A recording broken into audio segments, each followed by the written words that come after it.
So, what if I told you that one of the most insightful guides to modern addiction wasn't written by a neuroscientist, but by a saint way back in the 4th century? It sounds kind of wild, but it turns out Augustine of Hippo mapped out the entire landscape of compulsion over 1600 years ago. And we're about to see just how eerily accurate he was. Just read this for a second. It's a feeling so many of us recognize, right? That sense of being trapped, not by something on the outside, but by something inside you. A loop that you know isn't good for you, but you feel completely powerless to break. You'd totally be forgiven for thinking this is a quote from a therapy session today. Maybe someone talking about their phone or shopping or something else. It just perfectly nails that feeling of being a prisoner to your own choices. But nope, it's not. Those words were written by Augustine of Hippo, a Christian theologian from the 4th century. And what's remarkable is that his personal story, his confessions, is one of the most clinically precise descriptions of addiction ever put to paper.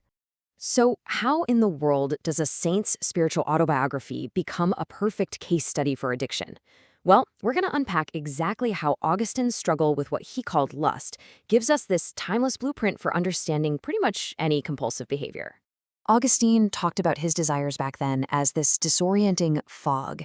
He said he felt like he was being swept over cliffs, just drowning in a whirlpool. See, for him, it wasn't really about pleasure anymore. It was about this total loss of control, a loss of clarity. And this is where it clicks. All you have to do is swap out that one word, lust, for any of our modern compulsions. The endless scroll on social media, the next drink, the late-night online shopping. And suddenly, his 1600-year-old story feels like it could have been written this morning.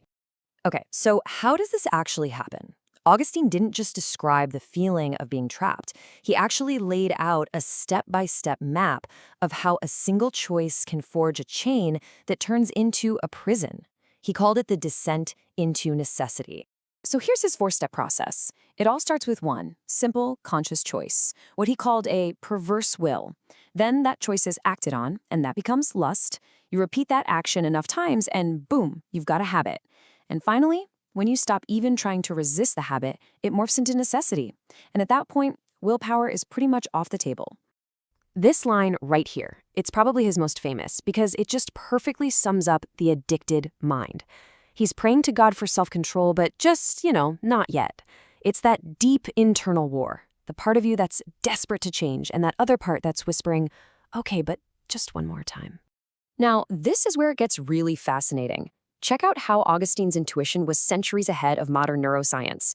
He talked about a war between two wills, a higher will that wants to do the right thing, and a lower will that just wants the reward. Today, we'd call that the classic battle between our rational prefrontal cortex and our primitive, craving-driven limbic system. It's the exact same idea.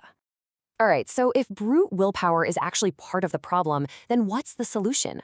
Well, for Augustine, it wasn't about just trying harder or white-knuckling his way to freedom. His cure was way more elegant. You don't delete a desire, you have to displace it. He called this the law of greater affection. The basic idea is that our hearts are always chasing something we find delightful. So to beat a bad desire, you can't just leave a void.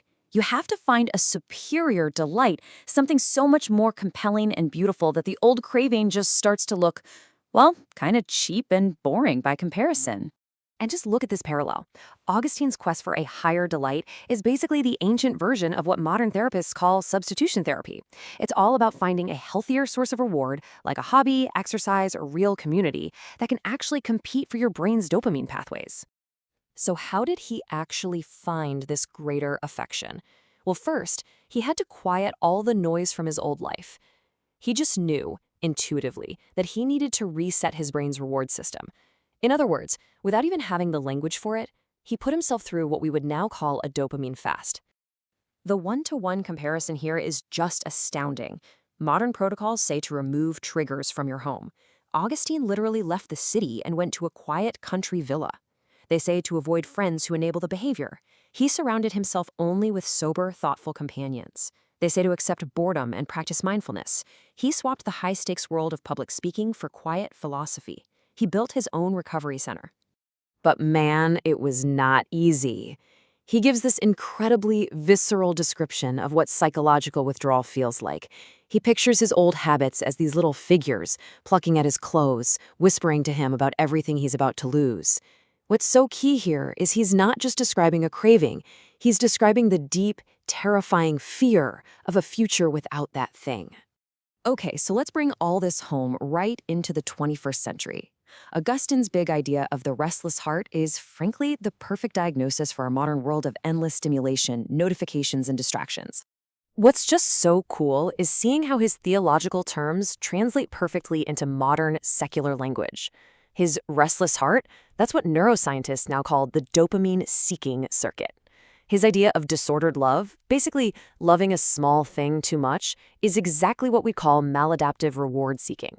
And his goal of gathering the fragmented self, that's pretty much the definition of mindfulness meditation.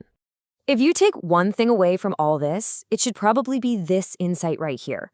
Augustine's big idea was that we get stuck in these loops because we have an infinite desire, but we keep trying to fill it with finite things. A screen, a substance, a bit of status. None of it can ever truly fill that infinite void, so we're just left perpetually wanting, always restless. And that, of course, brings us to his most famous conclusion.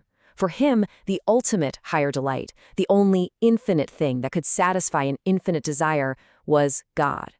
But the principle itself is universal. The restless heart is always, always searching for something ultimate to finally rest in.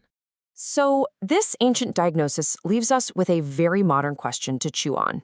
In a world that is literally designed to keep us wanting and scrolling and clicking, it's probably worth asking yourself, what is my restless heart chasing?